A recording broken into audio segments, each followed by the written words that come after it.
Строительство ветродизельного комплекса в Тиксе завершат в следующем году. С ходом строительных работ ознакомился глава республики Айсан Николаев. Он посетил с рабочим визитом Булунский район. Главе доложили, на сегодняшний день выполняются работы по установке свай и фундаментов. Идет процесс поставки оборудования. Объект оснащен 3 дизель-генераторами и системой аккумулирования электроэнергии от ветроустановок. Напомним, ветропарк был запущен в поселке Тикси в ноябре 2018 года. 3 уникальные ветроустановки на 900 киловатт выполнены в арктическом исполнении для условий Заполярья. Изобретения могут работать при температуре до минус 50 градусов и способны выдержать ветер скоростью до 70 метров в секунду.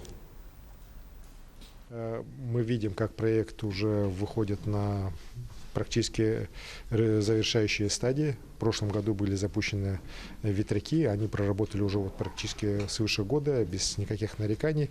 Уже полностью практически отладка их уже закончена.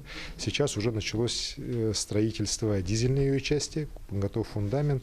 Оборудование завезено все равно сейчас проходит подготовку. В следующем году по навигации будет сюда доставлено, и мы очень надеемся, что как раз к концу 2020 года полностью весь комплекс ветродизельной энергоустановки здесь в Тиксе будет запущен. Это нам позволит здесь только по Тиксе экономить несколько сотен тонн дизельного топлива в год.